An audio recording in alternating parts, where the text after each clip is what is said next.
Good morning, everyone. This is Poonam here from Vishya School, Una. Dear students, I hope you all are fine. We are doing the chapter The First Empire, the Mauryas. And in this chapter, we have already discussed about Chandragupta Maurya and Bindusara. And now we are doing the topic about Ashoka the Great. We have discussed about Ashoka, his conquest of Kalinga, Ashoka's policy of Dhamma. Students, Sanskrit word धर्म को प्राकृत language में धामा कहा जाता है।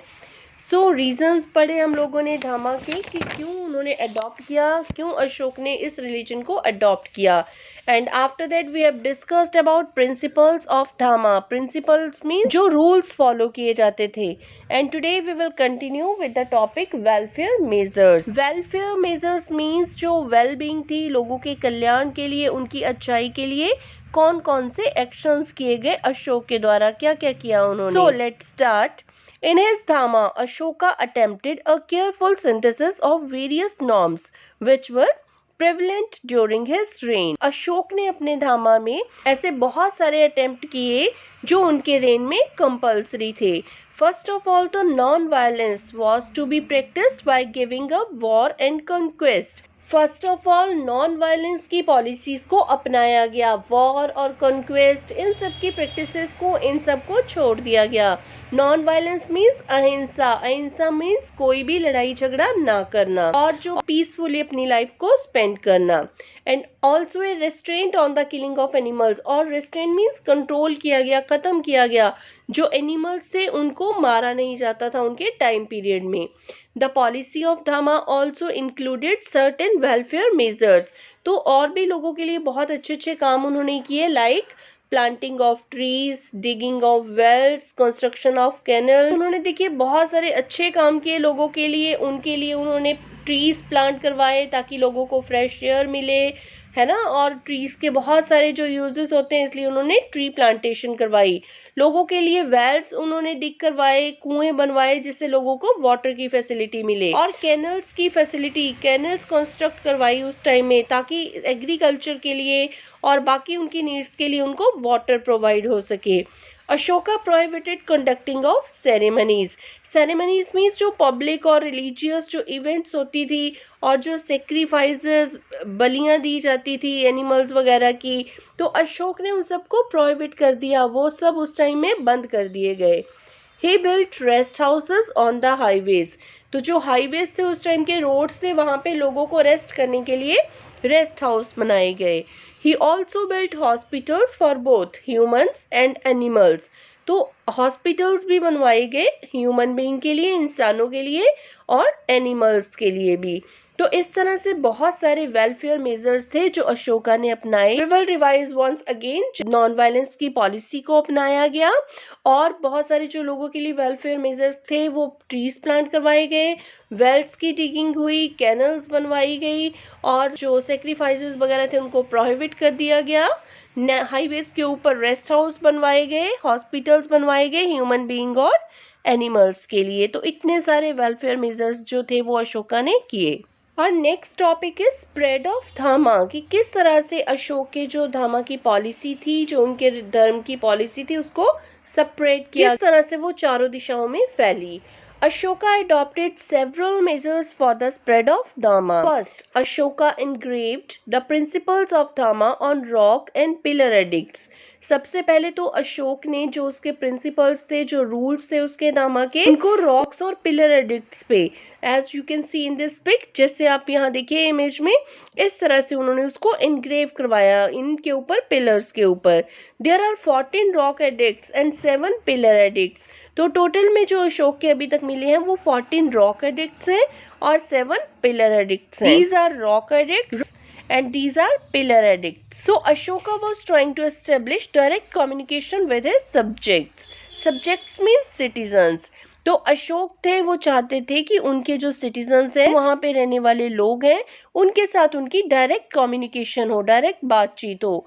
These inscriptions were written in the Prakrit language. कौन सी language use की गई थी? Prakrit language, which was the local language of the people, जो उस टाइम के लोकल लैंग्वेज थी लोगों की। और secondly he appointed special officers called धामा महामता. These officers went from one place to another to teach people about the policies of धामा. तो इसके लिए उन्होंने स्पेशल ऑफिसर्स भी अपॉइंट किए अपनी धामा की पॉलिसी को स्प्रेड करने के लिए, जिनको धामा महामता कहते हैं. ये ऑफिसर्स एक जगह से दूसरी जगह पर गए तो धामा की पॉलिसी से उनको लोगों को बताने के लिए. These officers were also instructed by the king to read the edicts to those people who were unable to read. तो इन ऑफिसर्स को ये भी इंस्ट्रक्शंस दी गई थी कि जो लोग पढ़ नहीं सकते हैं, जो लोग इलिटरेट हैं, पढ़ के भी उनको इनके बारे में इंफॉर्मेशन दी जाए.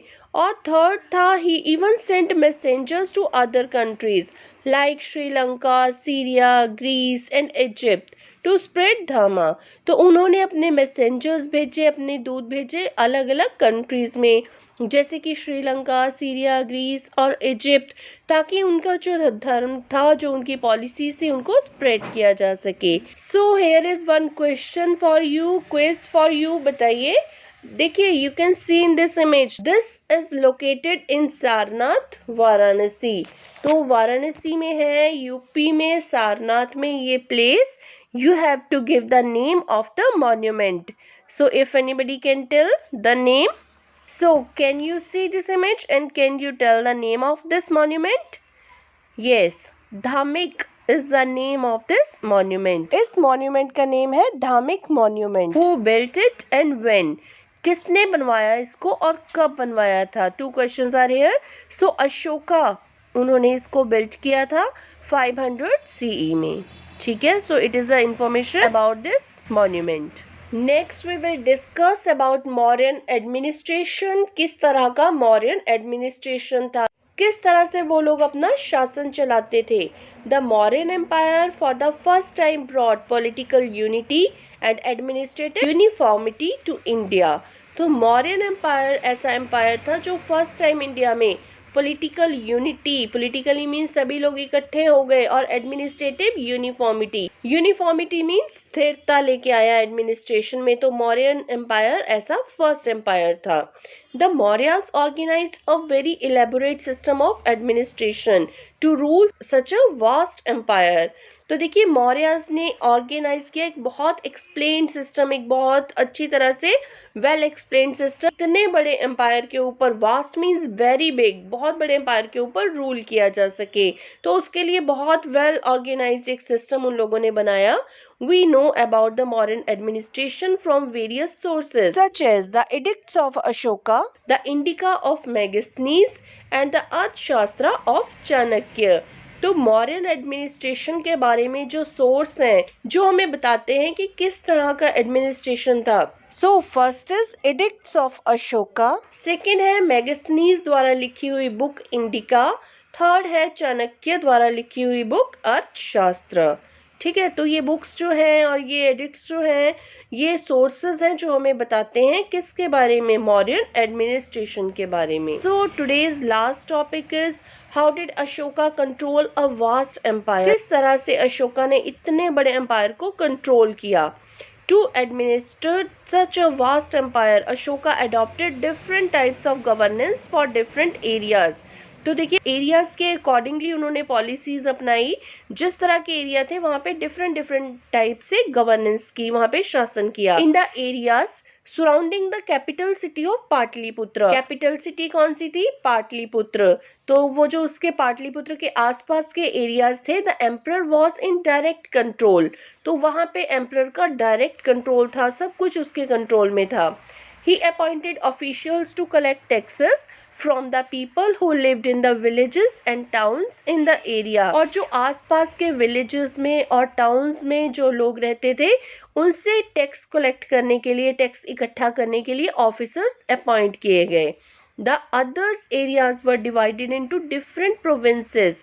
और बाकी के जो एरियाज थे वो अलग अलग प्रोविंसेस में डिवाइड कर दिए गए. Now what are these provinces? Provinces किसी भी कंट्री की डिविजन्स थी। These provinces were ruled from their capital cities। तो जो कैपिटल सिटीज थी इन प्रोविंसेस की, वहां से इनके ऊपर रूल किया जाता था जो इनकी कैपिटल थी। For example the cities of Taxila और Ujjain were the provincial capitals. तो उस टाइम में सिटीज जो तक्षशिला थी और या फिर उज्जैन थी वो प्रोविंशियल कैपिटल्स थी, वहां से रूल होता था। The emperor was helped by many ministers and members of the royal family। Emperor की हेल्प करने के लिए बहुत सारे मिनिस्टर्स रखे जाते थे और जो उनकी फैमिली के मेंबर्स थे।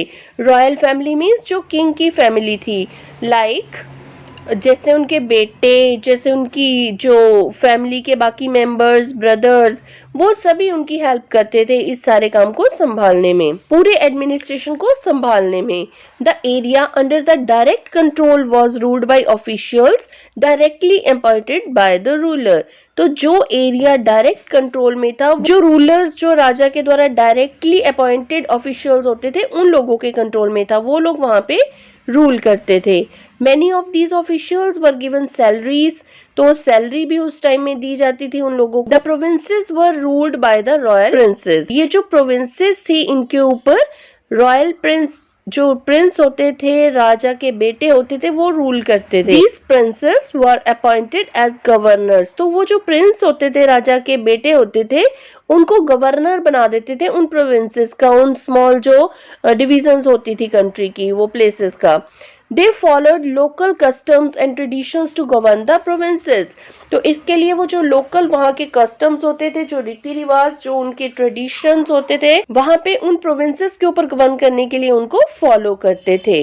ओके, सो ये था अशोका का कंट्रोल करने का मेथड इतने बड़े वास्ट एम्पायर को। So that's all for the day. Now you have to revise this chapter. Thank you, have a nice day.